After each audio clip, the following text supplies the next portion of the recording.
안녕하세요. 교육 분야 8년차 레오멘토입니다. IT 계열에 대한 관심은 점차 늘어나고 있고 자연스레 학점은행제를 통해 컴퓨터공학사 학위를 취득하는 분들도 늘어나고 있는데요. 이미 IT 분야에 종사하고 있는 경우는 연봉 협상이나 진급을 위해 학력을 개선하거나 취업시장에서 더 많은 기업에 지원하기 위해 준비하는 경우가 대부분이겠죠. 오늘은 학점은행제를 통해 컴퓨터공학사 학위를 취득하는 과정에서 꼭 알아두면 좋을 기본적인 내용에 대해 이야기해보도록 하겠습니다. 학점은행제는 전문학사와 학사 이렇게 두 가지 학위 종류가 있는데요. 전문학사의 전공명은 컴퓨터 네트워크, 학사의 전공명은 컴퓨터 공학입니다. 각각 총 80학점, 140학점을 이수해야 하며 최소 전공 학점과 교양 학점의 조건도 충족해야 하죠. 학점은행제는 일반 대학과 다르게 학년제가 아닌 학점제로 운영되고 있고 온라인 수업 외로 전적대 학점, 자격증, 독학사 시험을 통해 학점 인정을 받을 수 있는데 때문에 대학 중퇴자, 전문대졸처럼 대학을 다녔던 이력이 있는 학습자라면 이 전적대 학점을 가져와 학점은행제에서 활용할 수 있습니다.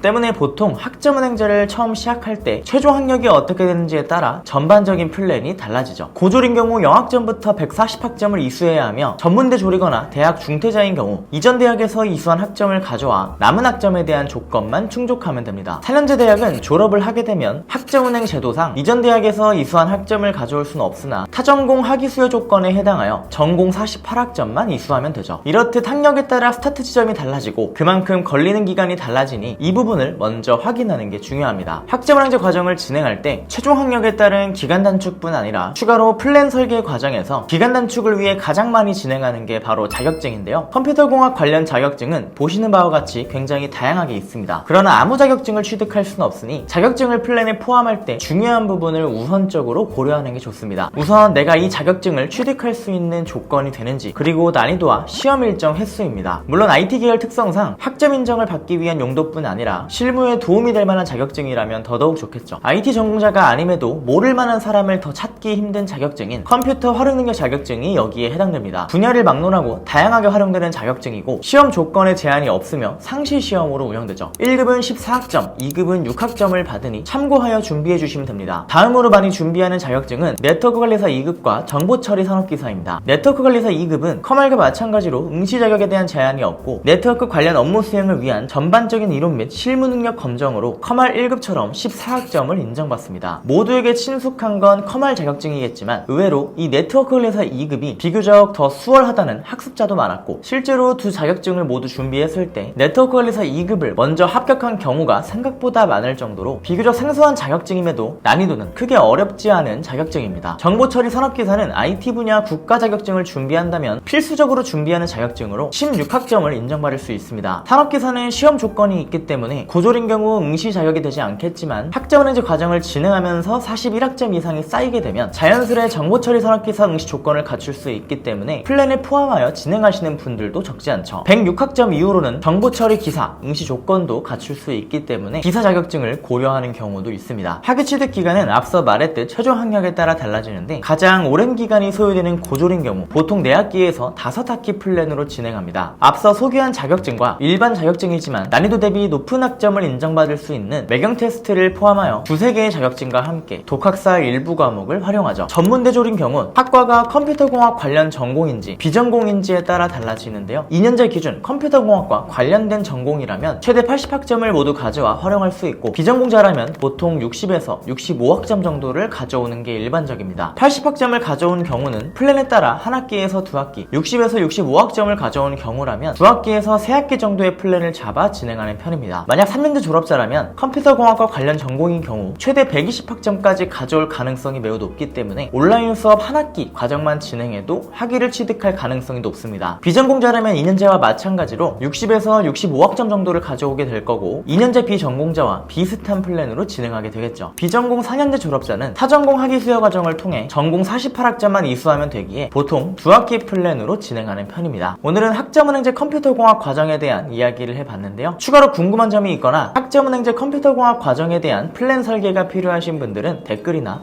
이쪽으로 카톡 주시면 과정 설명 및 안내 도와드리도록 하겠습니다. 저는 지금까지 레오멘토였고요. 다음 영상에서 뵙도록 하겠습니다. 감사합니다.